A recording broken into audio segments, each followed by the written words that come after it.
The Grand Prix car, like a fighter aircraft, represents the pinnacle of the technology of its time and that of the country of origin.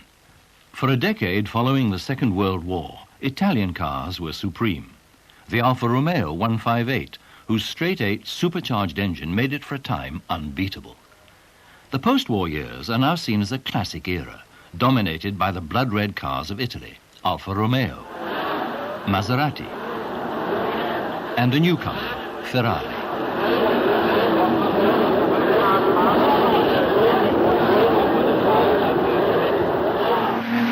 From 1946, Italian racing cars, alive with nervous power, burst onto the tracks of Europe as if the war had never occurred. It is said that motor racing took place in southern Italy even as the war raged on in the north. The first official races took place in France, in Paris and at Nice. No one cared to question from where the fuel, tyres, and in certain cases, the cars themselves came from. The field included a 1925 Amel car.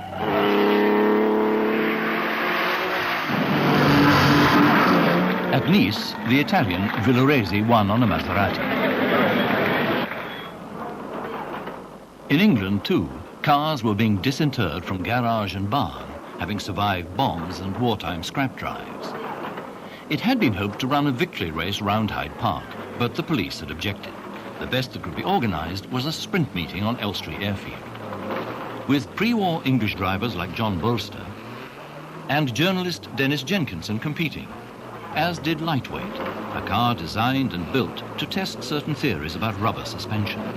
Its designer's later cars were to be better known, the Morris Minor and the Mini. Lightweight's young driver is Alec Isigonis.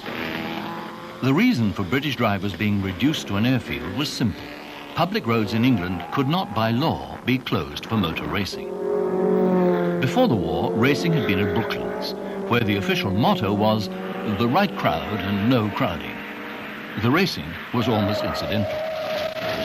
During the war, Vickers had built bombers at Brooklands, and the track had been camouflaged and built upon, not only by fake houses, but solid buildings. And as a contemporary newsreel put it, "No, I'm afraid there's no doubt about it. Brooklands has had it." As had Donington, where the cars of Hitler's Germany had thrilled the crowds before the war. So if in 1946 you wished to see the works team of 158 Alfa Romeos in action, you had to journey to the continent. In this case, to Geneva, for what was the first post-war Grand Prix to Formula One. 1.5-litre supercharged, 4.5-litre unsupercharged. The Alfas outclass all other cars, taking first, second and third places. Nina Farina driving the winning car with Jean-Pierre Vimy second. Farina would enjoy many victories at the wheel of an Alfa 158, which had first appeared in 1938 to compete in voiturette races, equivalent to today's Formula 2. The cars had spent the war years walled up in a cheese factory. Now they are eligible for the new Formula 1. But who apart from Farina to drive them? Vimy died practicing at Buenos Aires. Achille Varze made a fatal mistake at Bern. Tazio Nuvolari, to this day considered by many to be the greatest driver of all time, was seriously ill, poisoned by years of breathing exhaust gas and corrosive fuels. Though developing a new car, he had driven in his last Grand Prix. A new generation takes over, one of whom is an Argentinian mechanic, Juan Manuel Fangio, El Chueco, the bow-legged one. Admirers from his hometown of Valcarce have given him a 4CLT Maserati, with which he wins at Sanremo, Po and Perpignan. And though 38, he is signed by Alfa Romeo.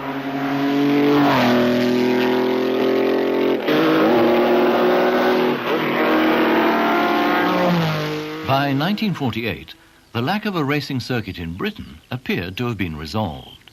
The RAC had visited many of the hundreds of abandoned wartime airfields attracted by the perimeter tracks and long runways. Also, most were isolated from articulate objectors to noise. One was leased, its name Silverstone. The first meeting there was in September for Formula 3, and followed by a Grand Prix to the new Formula One. Italian and French cars dominated, the best British cars being the supercharged ERAs. ERA, English Racing Automobiles, had first appeared in 1934 as voiturettes waiting on the sidelines for the real Grand Prix. Raymond May's centre was the father of the project, and pre-war ERAs had been very successful. But at Silverstone in 1948 they are outclassed by more modern Continental cars, a travelling Marshall on a Norton. There were no Alfas at this meeting, which was won by Luigi Villaresi driving a Maserati. Another Italian, Alberto Ascari, was second on a similar car, and an ERA third. In September 1948, another airfield, West Hampnet, renamed Goodwood, was opened for racing. ERAs, driven with varying degrees of competence, competed.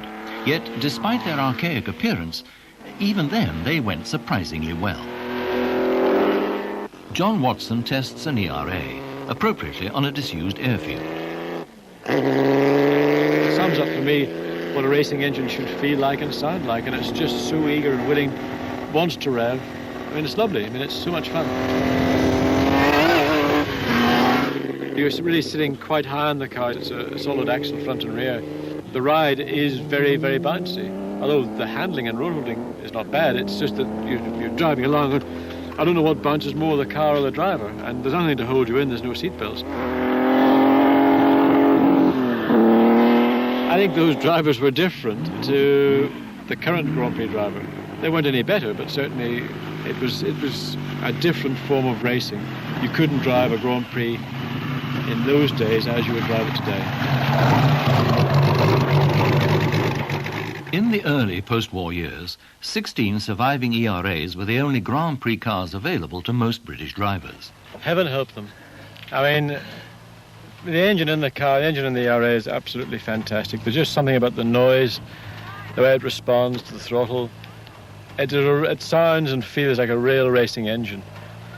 But the suspension of the pre-war car is something that I have to take off my metaphorical hat, because it's beyond my conception how anybody, or how the guys that raced them, even in the early post-war years, were so successful.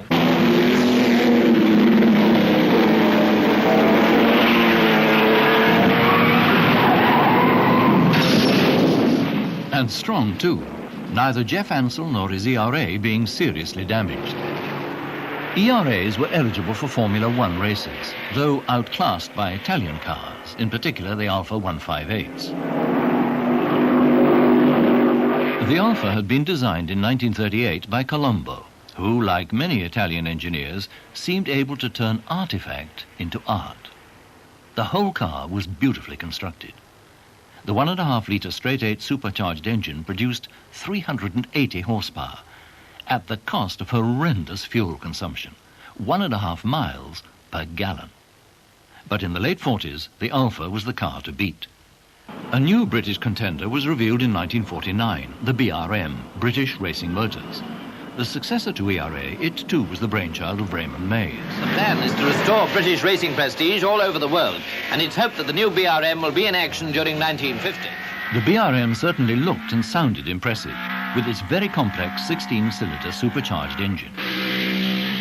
In 1950, huge crowds, over 100,000 expectant enthusiasts, turned up, queued up, and trudged to Silverstone for the British Grand Prix, the first race for the newly instigated Drivers' World Championship. Tens of thousands of the new motor racing public, many ex-servicemen, who found the sport an exciting release from the drab austerity of the times. Tea and wads for the groundlings. But the old Brooklands traditions were not quite submerged in the flood tide of popularity. With the right credentials, the right crowd was still distinctly uncrowded. Earl Howe reminisces with former Brooklands habitués in the enclosure. While 6 deep around the windswept circuit, the less favoured patiently wait. The King and Queen arrive, the first visit by a reigning British monarch to a motor race. Princess Margaret, too. The long-awaited BRM also arrived, not to race, but to be inspected by the royal guests in a tent. In the paddock, the Continental Grand Prix cars. The only British opposition, BRM still lurking in the tent, an ERA to be driven by Bob Gerard, seen here with his wife Jo, and a British Alta of 1939, the Swiss Baron de Graffenried, and a Siamese Prince, Bera, both to drive Maseratis. But Prince or commoner, they have little chance against the all-conquering Alphas in competition for the glittering prizes, which totals just £1,750. One British car which does make it to the track is the Sunbeam Talbot, which closes the course. And the first round of the 1950 Drivers' World Championship begins.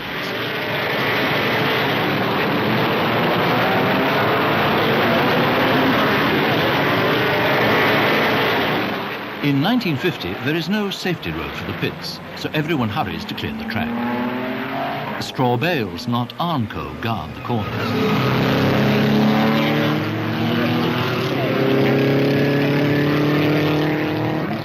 The fast hangar straight, with the original hangars still evident. Evident, too, the superiority of the Alphas.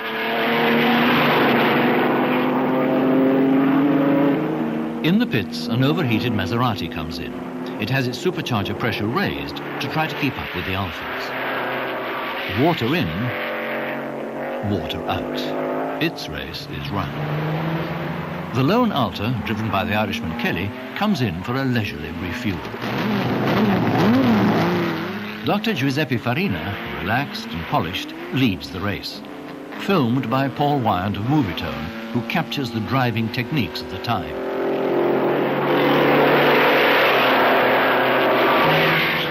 Farina wins on the Alfa. Like many drivers of the time, Farina wears only a linen cap. When crash helmets are made compulsory, it is the drivers who object.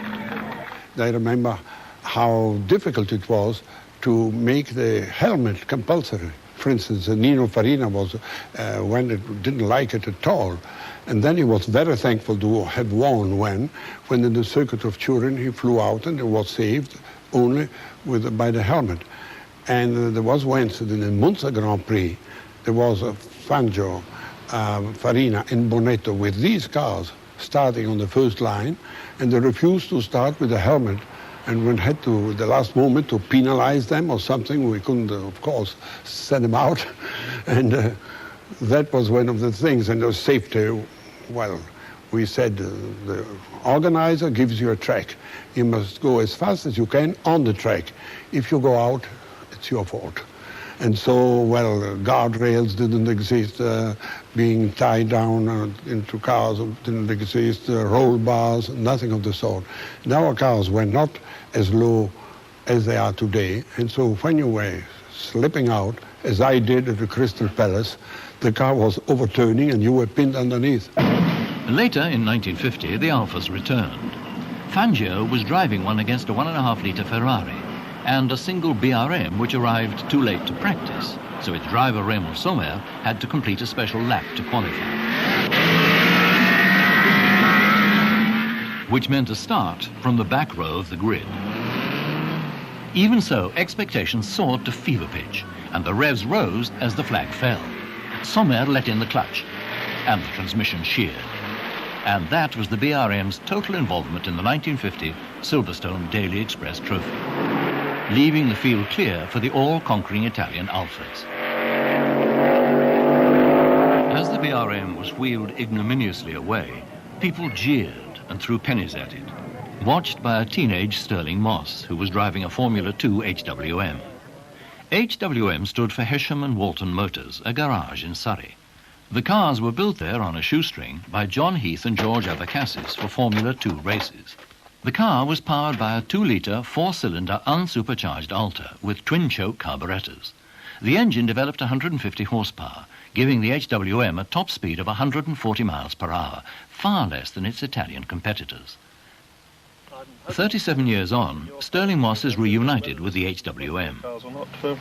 No, it's about the right colour, but the seat is a lot better than I had, I'll tell you that. We didn't have a seat like that. Can I jump in? The HWM gave Sterling his introduction to Grand Prix racing, but the car wasn't really competitive. They were uncompetitive because there was no money. I mean, John Heath, who was the man who was responsible for this, he had to take bits and pieces from other cars. I mean, this was a real bitzer. You know, the steering wheel came off one car and the front suspension came off, I think it was standard Vanguard, and the stub axles from another place. The wheels he did buy. The wheels were Italian special racing wheels, and the brake drums were special, Alfin. But again, they came as a special bit, and he assembled everything together to make a racing car.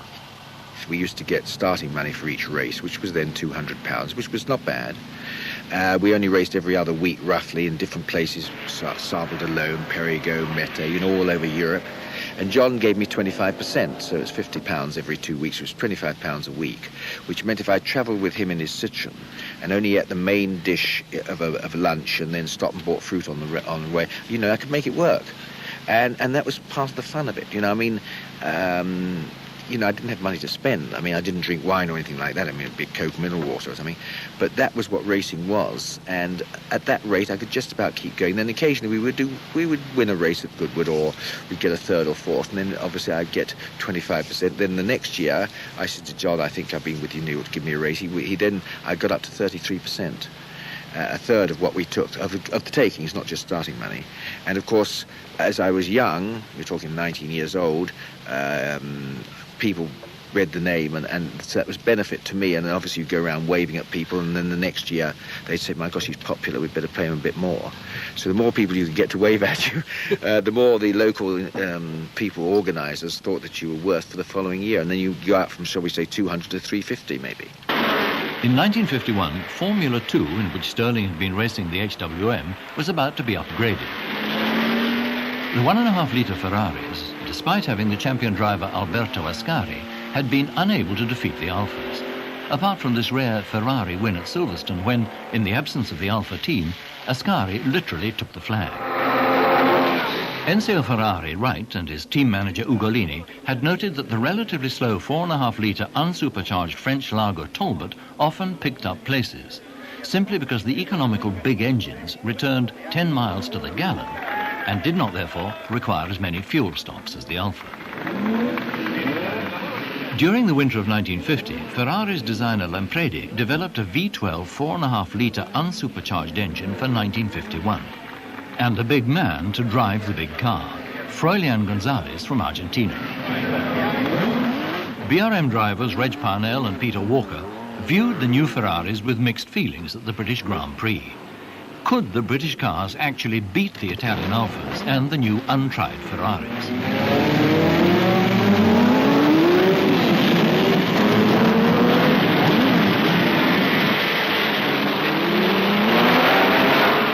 The newsreel was patriotic to a fault. BRM's Parnell, number 6, were watched with keen satisfaction by Earl Howe and Raymond Mays. There goes Walker, number 7.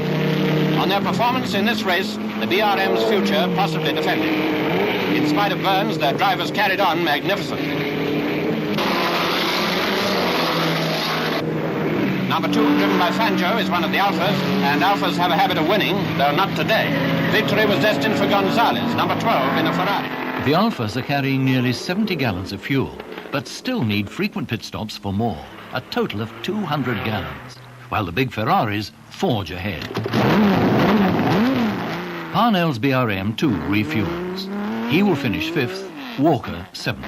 The only places ever to be gained in a Grand Prix by these BRMs. But there goes González in a terrific spurt to win the race at an average speed of 96.11 miles an hour. At last, the supercharged Alfettas have been defeated. The Ferrari team are ecstatic. Fangio congratulates his fellow Argentinian González. Sadly, it was the end of the road for Alfa Romeo, who withdrew from Grand Prix racing. They retired with honour. The 12 158 cars had, between 1947 and 1951, scored 31 victories in 35 starts, a record which remains to be equalled. The end of the Alfa team was the virtual end of Formula 1. BRMs having failed, Ferrari had no opponents. So the BRMs, which cost £200,000, had to run in Formula Libre. In this race at Dundrod, Stirling Moss was left on the line, but got his BRM going. But both BRMs retired, beaten by Mike Hawthorne's £2,000 Formula 2 Cooper Bristol. much to the disgust of the young Stirling Moss. I have driven and raced, I think, something over 80 cars in my life, and that was without doubt the worst car I ever sat in. I spent a lot of time with it in Monza. It was enormously powerful, of course, 570 horsepower, but the suspension, the steering, everything was really bad. It was a disgrace. Why, with ample money available, were BRMs unable even to challenge the Italians? BRM chronicler Rivers Fletcher. Well, the original BRM, the V16, was a fabulous idea, but I'm afraid the project was beyond the facility. It was a very complicated car, potentially the fastest and the most powerful Grand Prix car of its time, and in fact it proved to be about the fastest and the most powerful, but not sufficiently reliable. So Stirling Moss drove a Cooper Alta, and the ebullient Mike Hawthorne was signed by Ferrari. By then, 1953, all Grand Prix races were to Formula 2. Moss is relaxed on the Cooper Alta, which is underpowered. Hawthorne is driving his Ferrari aggressively. Despite his more polished style, Moss can make no impression. Hawthorne never looked polished, but he won the Silverstone race at 92 miles per hour. It has to be said that there was little love lost between the two young English drivers. Well, I'm very pleased, of course, and I think we ought to congratulate Stirling on driving today after his fantastic crash on first day's practice. Very lucky man. And young men of Hawthorne and Moss's generation only just missed flying the fighters of World War II. Grand Prix driving in the 1950s required the same courage and skill. Witness Hawthorne after striking oil.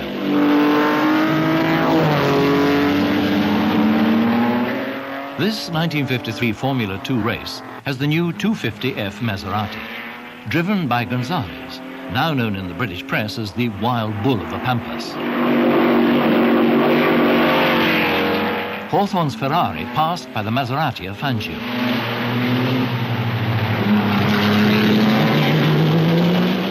But ahead of all, Ascari drives his 2-litre Ferrari to yet another victory, having lapped the field, bar Fangio.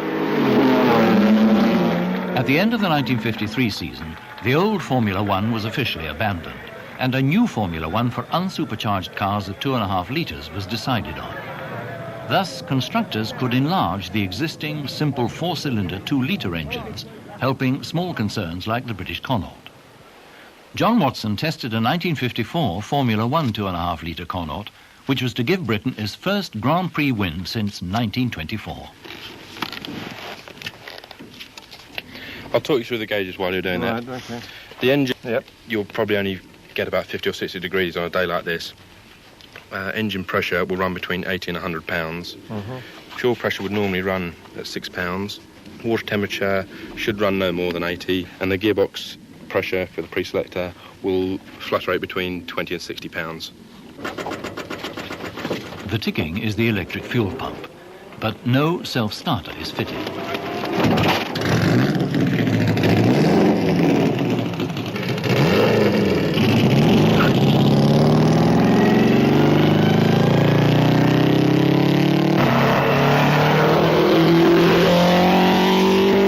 Because it doesn't have maybe the extreme of power, you tend to feel that the handling is maybe greater than it is, but certainly in its form, it's comfortable to drive. You're not embarrassed by any power in a corner or accelerating out of a corner. In the Connaught, you are very much between the wheels, and which of course is what we see in contemporary Formula 1 these days. I think it's a significant car, a make of car that has not really received its recognition, mainly because it was on a very limited budget and the team were not able to go to the length that the European teams were able to do in the early 50s and middle 50s. But its contribution, I think, is important, and it's probably been very understated, in fact, by history. You know, the Connaught, I think its only power was the factor that prevented it from being, you know, the first successful post-war Grand Prix car. But the competition from Italy would still be formidable, for Ferrari too will develop a car for 1954. But as the old season drew to its close and drivers swapped lies about their firm's intentions for the new formula, a faint shadow was cast. For Phoenix-like, a star had risen in the east, a three-pointed star. The Germans were coming back.